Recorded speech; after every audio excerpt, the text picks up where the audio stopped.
শুভ সকাল বন্ধুরা, আশা করি যে যেখানে আছো ভালো আছো। আমিও ঠিক আছি।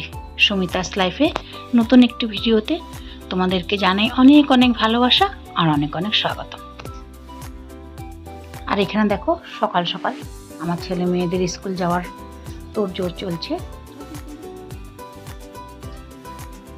ওরা এখন বেরোবে, ভ্যান এসে গেছে স্কুলের, ওরা যাবে ভ্যানে, তাই তাড়াতাড়ি চলছে।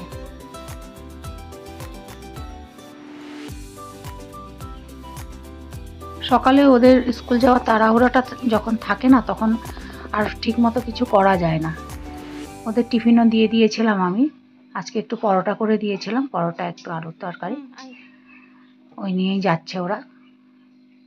এই যে মেয়ে বেরিয়ে গেল আর ছেলে যাচ্ছে। তোমরা হয়তো ভাবছো মেয়ের পিঠের ব্যাগটা কেন নেই, ছেলে ব্যাগ নিয়ে যাচ্ছে, মেয়েকে ব্যাগ নিতে দেখো না তোমরা। আর মেয়ের পিঠের ব্যাগটা আমার কাঁধেই থাকে, আমি ওকে গাড়িতে তুলে দিয়ে আসি, তাই ও ব্যাগটা নিয়ে ও যায় না। ছোট বলে আদরটা একটু বেশি আর কি। দেখো ভ্যান দাঁড়িয়ে আছে, ওরা এখন উঠবে। ওরা চলে যাওয়ার পর আবার আমার অনেক কাজ থাকে, সে একে একে করতে হবে। দেখো ওরা উঠে যাচ্ছে, ওদেরকে গাড়িতে তুলে দিয়ে আমি ঘরে ঘুরে আসছি। এখন দেখো আমার ঘরের অবস্থা পুরা আগোছালো হয়ে থাকে। ওরা যখন চলে যায় না স্কুল যাওয়ার পরে, ঘরটা পুরোটাই আগোছালো হয়ে থাকে। এখন এগুলোকে আস্তে আস্তে গুছিয়ে নেব, ঘরটাকেও মুছে নেব, আর তারপরে ধরো আমি একটু চা খাবো পুজো টুজো সেরে নিয়ে। ওই দেখো পুরোটাই আগোছালো হয়ে আছে, দুটা রুম, দুটা ঘর বলো, আর সব দিক পুরা তছনছ হয়ে থাকে।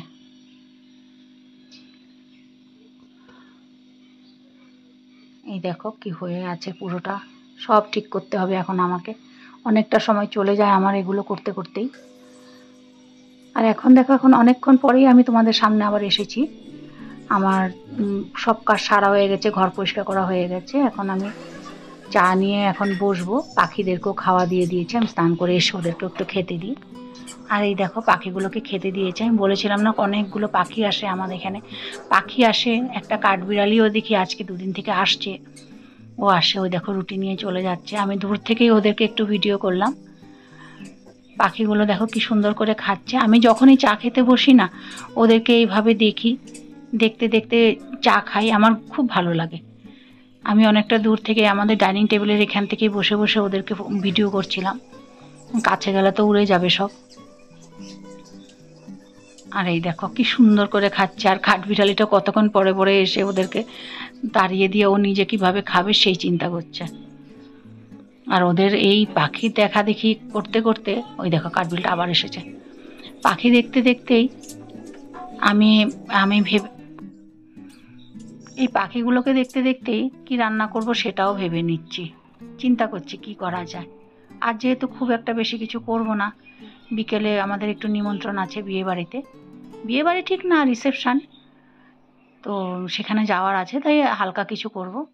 আর এখন দেখো আমি ওই যে কলার, অনেকে এটাকে থোড় বলো, অনেকে আবার আমরা এটাকে ভাড়ালিও বলি, তো এটাকে কাটবো আর তোমাদেরকে দেখাচ্ছি কি করে। মানে এটা কাটলে দেখবে হাতটা অনেকটাই কালো হয়ে যায়, তো কি করলে যে হাতটা কালো হবে না বা জিনিসটাও কালো হবে না কেটে রাখলে, সেটাই তোমাদেরকে আমি দেখাচ্ছি।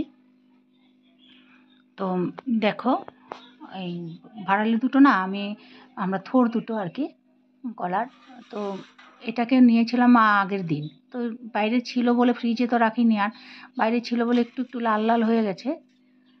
এখন এগুলোকে কাটার জন্য নিয়েছি। আর আমি কি করেছি দেখো, আগে গামলায় জলের মধ্যে না একটু হলুদ দিয়ে দিয়েছি, হলুদ দিলে ওটা যখন কেটে রাখবো সেটা কিন্তু কালো হবে না।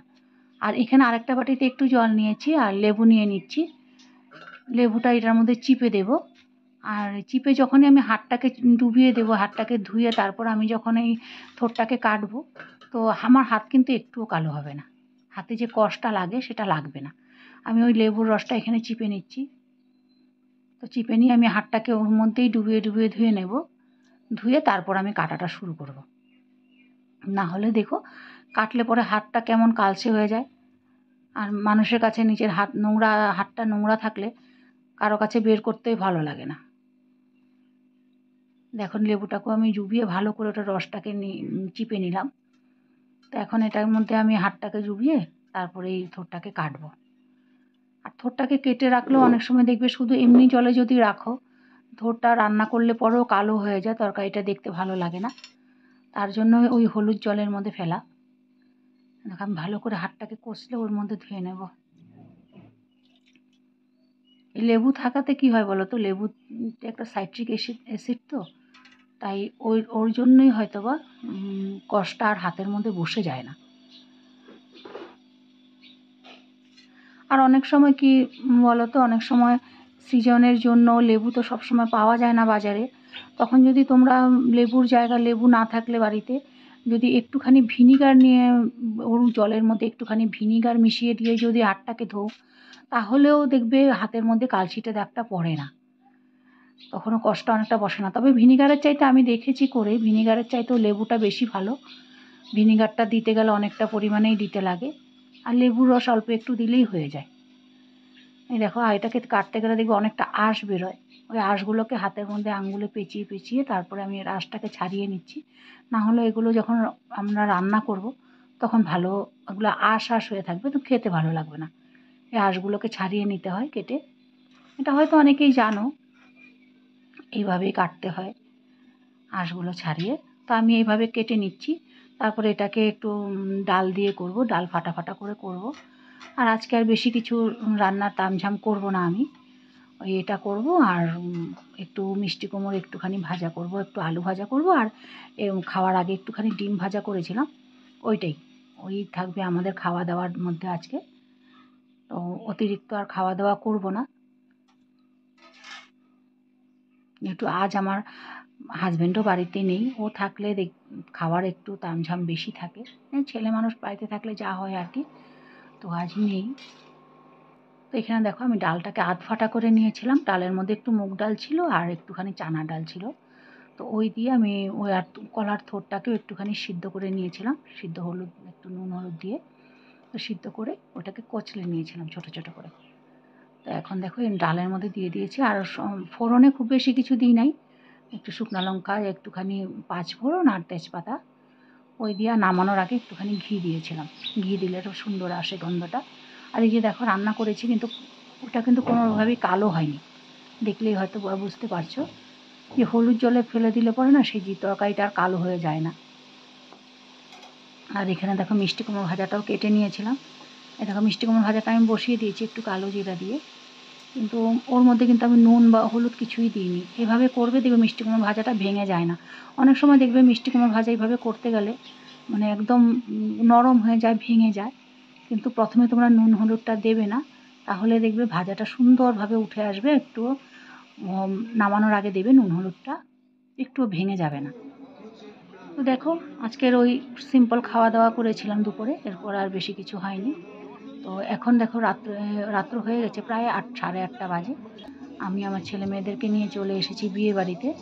আর বিয়ের এই ভবনটা যে ছিল সামনেই, বিয়ের আসর যেখানে বলে, বিয়ের পার্টিটা ছিল আমাদের বাড়ি থেকে, কোয়ার্টার থেকে খুব বেশি দূরে না, তাই আমি ওদের দুজনকে নিয়ে চলে এসেছি। ওই যে স্টেজের উপরে ওরা নতুন বর বউ, আর এখানে আমার শ্বশুরবাড়ির লোকজনও এসেছিলো সবাই, আমার দেওর, দুই দেওর যা সবাই এসেছিলো, আমার ননাস, সবাইকে আমরা একসাথে এনজয় করলাম বিয়ে পার্টিটা। দেখো এখন চলে এসেছি উপরে, স্টেজের উপরে, আর ওইখানে নতুন বউ দাঁড়িয়ে আছে, আমার ছেলের হাতে বিয়ের গিফট, তো গিফট দেওয়া হয়ে গেছে আমাদের। এখন এসেছি দেখুন স্টার্টারে খাবার দাওয়া, প্রচুর খাওয়া দাওয়ার আয়োজন ছিল।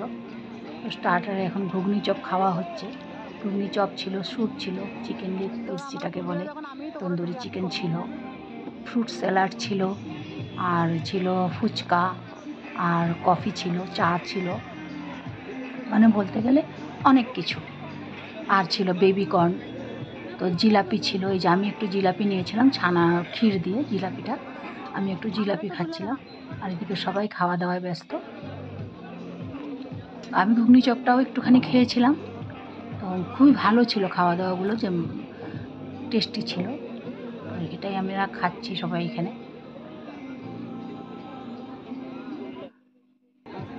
আর প্রচুর লোকজন, প্রচুর ভিড়।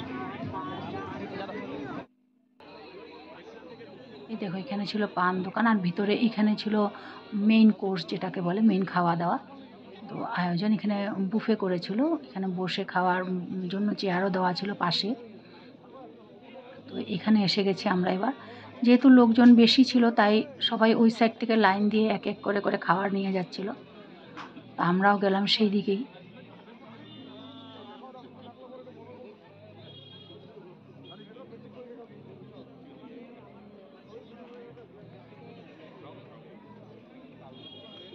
ওই দেখো পাশে ওই দিকে আমার ছেলে মেয়ে দুজন, তারা ওই সাইড ওই দিকে এগিয়ে গেছে।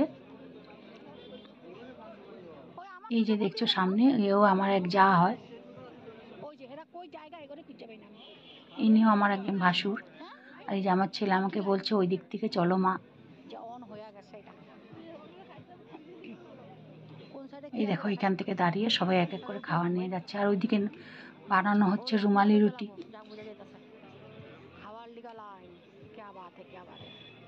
দেখছিলাম কতটা স্পিডে লোকটা করে যাচ্ছে একের পর এক, এত লোক তার মধ্যে কত সুন্দর তাড়াতাড়ি তাড়াতাড়ি করে বানিয়ে নিচ্ছিল। দেখো একা হাতে সব সামলে নিচ্ছে, কতটাই না এক্সপার্ট ওরা।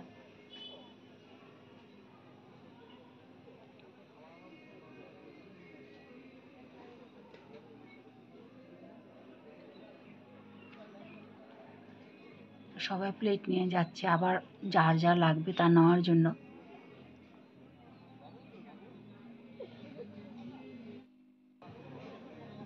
এই দেখো লোকটা কি সুন্দর বেলেও নিচ্ছে একা হাতে। আর ওরা যে কিভাবে উপরে ছুঁড়ে ছুঁড়ে করে এই রুটিটাকে, সেটা দেখতেও ভালো লাগে। কিন্তু আমরা যদি ঘরে যদি এইভাবে চেষ্টা করি তো রুটি হয়তো ছিঁড়ে আমাদের হাত দিয়েই ঢুকে যাবে, কিন্তু ওদের দেখি তো এভাবে ঢুকে না, ওদের অভ্যাস বলতে পারো। দেখো কি সুন্দর করে ভাঁজ করে নিচ্ছে রুটিটাকে।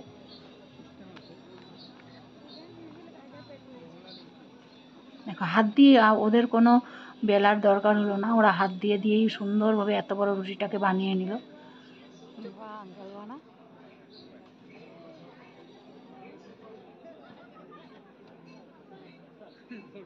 কি সুন্দর।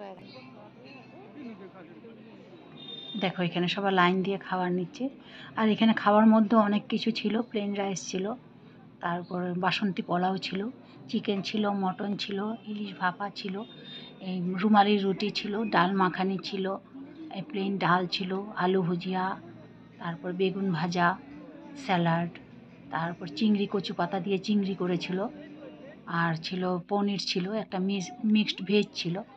এই দেখো আমার থালটা শুটকির চাটনি ছিল, আমি শুটকিটা নিয়েছিলাম। তবে অনেক কিছুই আমি নিই নাই, চিংড়ি মাছ বলো, অনেকগুলো আইটেম, পনির, এগুলো আমি নিই নাই।